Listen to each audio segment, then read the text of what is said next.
Happening right now, NYPD officials are holding a briefing regarding the recent crimes in Central Park. Let's listen in. Morning. I got a message from the Commissioner Caban, and he wanted me to just update the public on what's going on. He likes to have the public updated with crime conditions as they occur in the city. And this morning, we're here to bring awareness to crime conditions that are going on in Central Park. This is one of the most iconic locations in New York City. It's heavily used. All types of events happen here, from concerts to weddings, family outings, people exercising.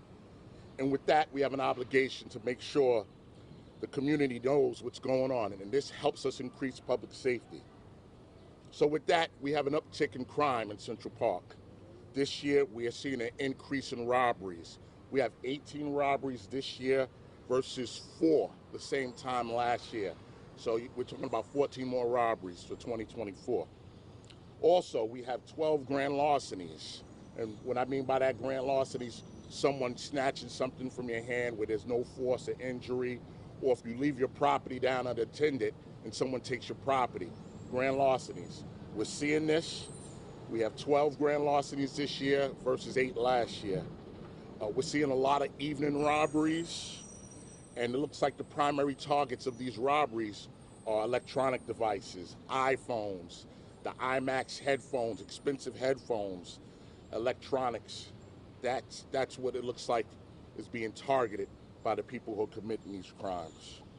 So, what does the NYPD do? We do what we do best when we see increases in crime. We deploy more resources, we work with the community, and this is how we're going to increase public safety. And this is why we want to bring this message to the community today, because we need your help in increasing public safety. And we're asking anyone, if you see anything out here while you're enjoying the park, when you're with your family, don't hesitate to call 911. All right, don't hesitate to reach out to the Central Park precinct for help. This is how we're going to increase public safety, by everybody participating. And this is how everyone will be able to enjoy the park in a safe environment. I want to thank the Vice President from the Conservancy, Dave Saltonstall, the Vice President of Government Relations, and also Director Mitchell from the Conservancy for Civic Engagement. Spoke to him this morning. They're looking to bring some additional resources to the park along the corridors to help people in the community with whatever they need, and to bring awareness to what's going on as well. So I think this is important that everyone knows that. And at this time, I'm going to turn the microphone over to Chief Stevenson, the Borough Commander, and he'll talk about some of the resources that we're going to bring to the park to increase public safety. Good morning. I'm Assistant Chief Roel Stevenson. I'm Borough Commander here in Manhattan North. So in terms of deployment, we've increased significantly the number of police officers assigned inside Central Park. We've also extended our deployment outside the park. Manhattan North, around Central Park, encompasses 4 other precincts. We have the 2-3 precinct on the east side, the 19th. We have the 2-0 and the 2-4 on the west side, and here on the northern part of the park, the 2-8 precinct. Our coordination and deployment encompasses those 4 precincts in addition to Central Park. So in any given day, a park goer will see additional police officers inside the park.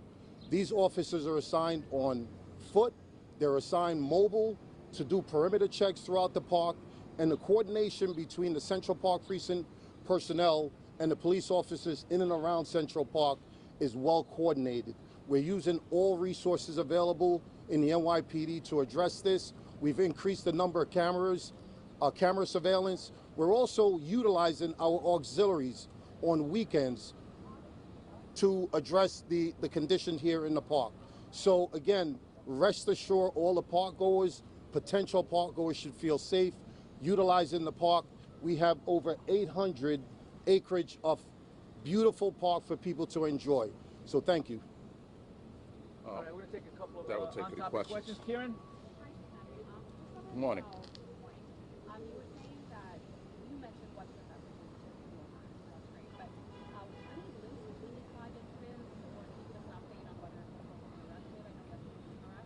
Yes. What I'll do is I'll turn it over to Chief Savino, the executive officer from the Detective Bureau. We do have a couple of patterns that were identified, some robbery patterns, but I'll let the expert here answer that. I appreciate your question. So thus far, when you look at those 3 robberies, we are seeing some connectivity. But I'd like to first bring up a success that we had as early as this morning. We have the best detectives in the entire world working these cases, a task force of detectives, if you will, where Central Robbery Division, our specialists, special victims, and our local squads are all working cohesively as one. And this morning, our special victims team, the best in the business, called us up with those 3 little words I love to hear: we got him. So we made an arrest ultimately on Richard Taylor this morning. He's a male, 35 years old. He lives up in the Bronx, very, very fresh. We're working on statements and obtaining statements as we speak, but he will be arrested and charged for a sexually motivated robbery on April 25th that occurred. And in this incident, this bad guy approached the female, grabbed her by the arm, and said essentially, I'm going to take sex, I'm going to take money, and I'm going to take your phone. When you look at Taylor, 9 arrests on this individual's sheet, and what we've been hearing far, far too often, also on parole until 2028. So we have had success, we've experienced success, and we certainly expect more. I think we also had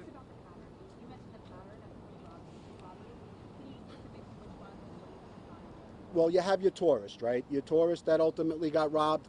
With that incident, we have 3 bad guys approach him, essentially display a firearm. What's noteworthy about that firearm is it actually has a laser on it. They approach him, ultimately steal 2 phones and his wallet, and flee on scooters. Now, this is something that we see far too often with individuals on scooters committing crimes. I know the department's been doing some great work assisting in that aspect.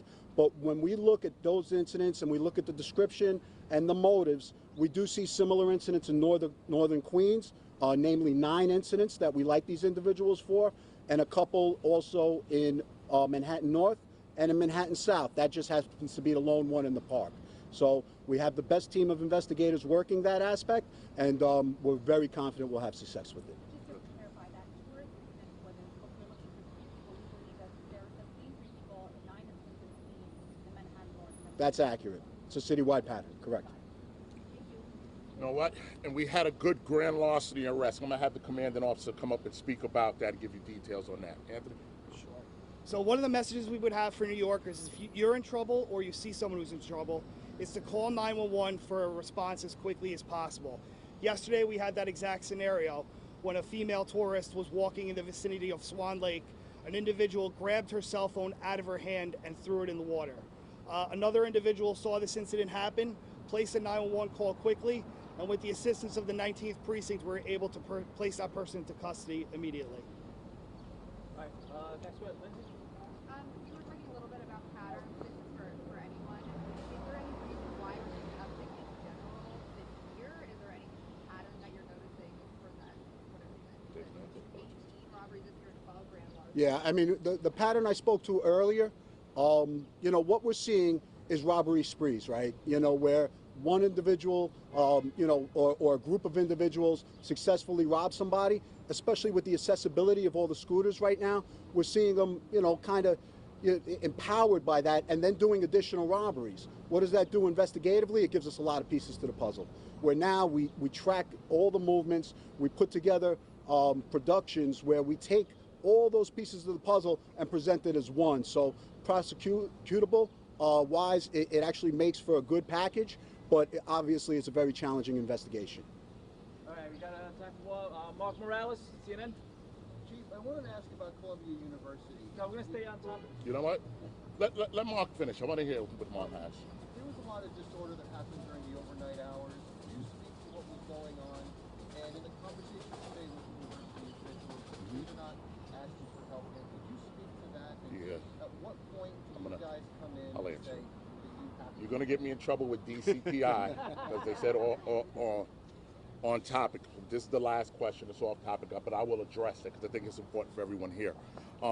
Listen, we all are aware what's going on, not only at Columbia University, but throughout the city and throughout the country. We see what's going on in Harvard, other schools, UCLA. They're all having challenges, and it's very difficult. It's the end of the school year. Young people are graduating, and it's something that the NYPD is going to have to stand on the sidelines and be prepared to deal with. All right.